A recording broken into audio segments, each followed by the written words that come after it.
Il existe de nombreuses légendes autour de la campagne de France. L'historien militaire Karl-Heinz Frieser leur a rendu un fond de vérité grâce à de nouvelles investigations.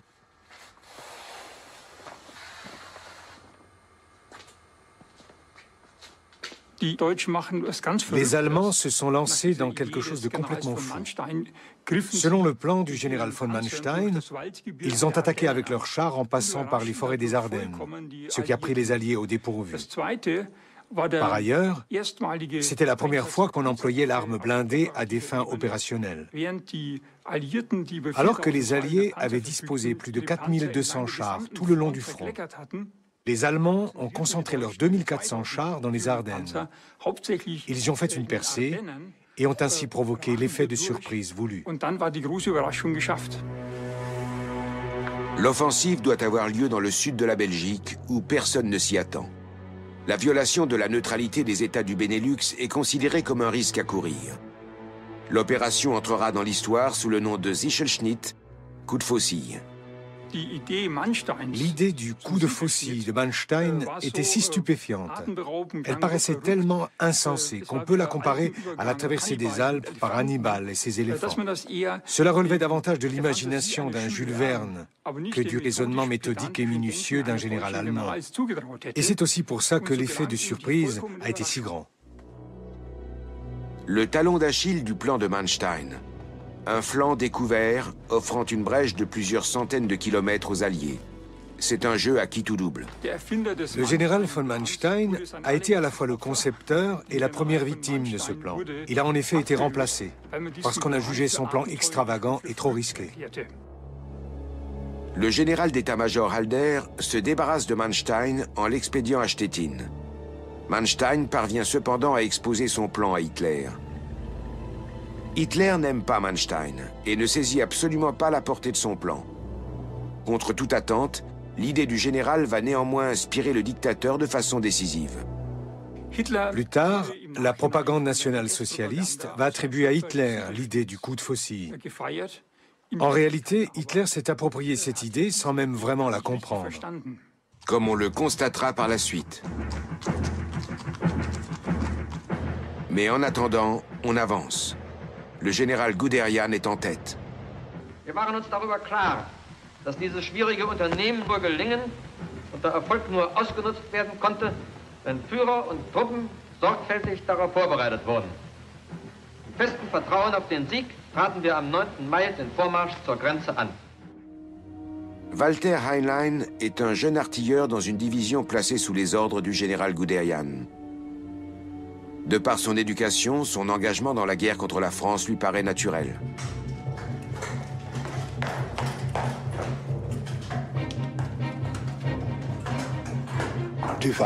On nous avait toujours inculqué l'hostilité contre la France, cet ennemi juré.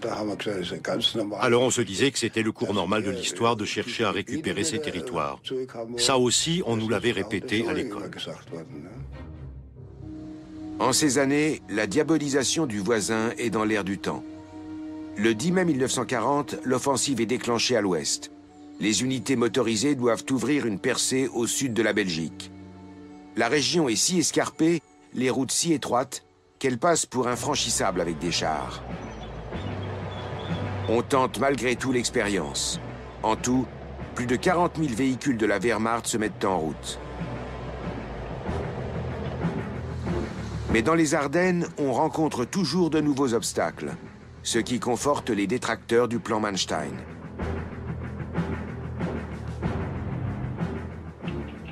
La colonne de chars et l'infanterie qui suit engorgent les routes étroites.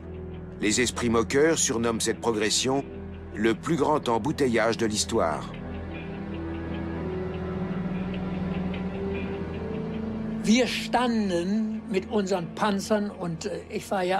On était immobilisés avec nos chars. J'étais dans une compagnie d'artillerie blindée. On s'asseyait sur notre véhicule et on restait bloqué pendant des heures. Les véhicules immobilisés offrent une cible facile et le danger d'une attaque de l'armée de l'air ennemie est une menace permanente. Les routes étaient si embouteillées par nos véhicules et nos blindés qu'on nous a ordonné de ne plus respecter d'intervalle et de coller aux véhicules devant nous. Finalement, les embouteillages se résorbent. Comme les Alliés ne s'attendent pas à cette invraisemblable percée des Ardennes, le convoi essuie peu de pertes. Le succès de l'offensive repose essentiellement sur cet effet de surprise. L'approche a été extrêmement rapide. Et puis on est tombé sur un château. On est rentré et on a trouvé des officiers anglais en train de prendre leur petit déjeuner. Ça nous paraissait complètement incongru. Ils étaient tellement surpris par notre attaque. Ils ne s'imaginaient pas que ça pouvait aller si vite. Bien sûr, on les a tous fait prisonniers. Les soldats pensent appartenir à une armée moderne et invincible. Une illusion qui leur coûtera cher.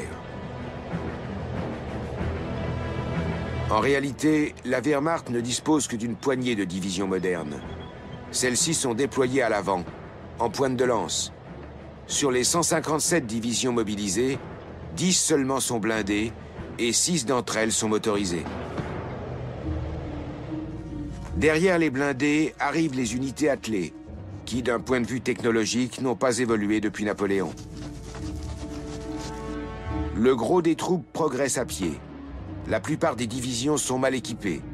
Seule la moitié de cette armée est véritablement opérationnelle. Des bunkers près de Sedan.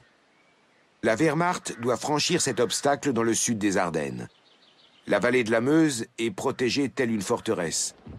C'est ici que les Allemands avaient remporté une victoire décisive en 1870. Selon la volonté de Hitler, il est prévu de faire une halte après la prise de la ville. Mais d'après le plan Manstein, la Meuse n'est qu'une étape vers les côtes de la Manche, et la progression éclair doit se poursuivre. Il y aura donc conflit entre les dirigeants de la Wehrmacht sur la suite des opérations. L'attaque de Sedan commence par un bombardement violent. Les soldats français opposent une résistance désespérée, mais ils sont finalement vaincus. Walter Heinlein découvre maintenant le côté effroyable de la guerre. En traversant la Meuse, on s'est aperçu qu'il y avait un adversaire en face de nous. Et ça a bien chauffé pour nous. On a eu nos premiers morts. Évidemment, ça fait un peu réfléchir. Et on se rend compte que la guerre n'est pas une promenade. Pour Walter Heinlein, l'enthousiasme du début se dissipe rapidement. Tout le monde a peur. Celui qui dit qu'il n'a pas peur est un menteur. On a peur tous les jours jusqu'à la fin de la guerre. La peur est un sentiment humain. L'homme ne peut pas réagir autrement. Les combats sont acharnés mais de courte durée. Dès le lendemain, 60 000 hommes et 22 000 véhicules, dont 850 blindés, franchissent la Meuse à Sedan. Puis le 14 mai, les blindés se dégagent de la tête de pont. Sans plus attendre, ils foncent vers l'ouest en direction des côtes de la Manche. À la tête de ce corps blindé, le général Guderian vient de transgresser un ordre formel de Hitler. D'après les plans du dictateur, la guerre éclair devait s'arrêter là. En faisant cavalier seul, le général des troupes blindées sauve la campagne. Guderian s'est imposé face à Hitler, et visiblement son initiative est payante. Un général vient de démontrer à son commandant en chef son incompétence militaire. 10 jours plus tard à peine, la Wehrmacht est près d'atteindre les côtes de la Manche. Le plan prévoit d'encercler les armées alliées en Belgique et d'empêcher leur retraite par le port de Dunkerque. Mais à la surprise générale, Hitler ordonne de stopper l'offensive. Pendant 3 jours, les blindés sont immobilisés. Les généraux rongent leurs freins comme des chiens de chasse qui voient leur proie s'échapper. Cet arrêt à Dunkerque est une erreur stratégique lourde de conséquences. Les raisons de cet ordre ne sont pas connues à ce jour. Hitler voulait-il permettre aux Britanniques de se replier de l'autre côté de la Manche? Les soldats n'arrivent pas à y croire. On se demandait pourquoi ça n'avançait plus. On pensait qu'on avait largement les moyens avec nos blindés de jeter tous les Anglais à la mer. Alors pourquoi nous en empêcher? À Dunkerque, 340 000 hommes des armées alliées rembarquent pour l'Angleterre, abandonnant dans leur fuite véhicules et engins lourds.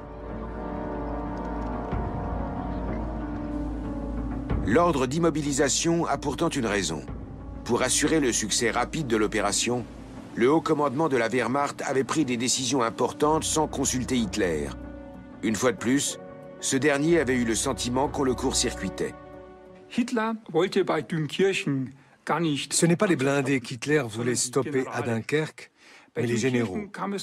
À Dunkerque, pour la première et dernière fois, le haut commandement de la Wehrmacht s'est insurgé contre Hitler. Une épreuve de force que Hitler a remportée. C'était une révolte contre lui en tant que chef militaire. Cet incident lui a permis de leur donner une leçon. Et il a ordonné d'arrêter les blindés par principe. La manœuvre de Hitler réussit. Les généraux sortent perdants de cette épreuve de force.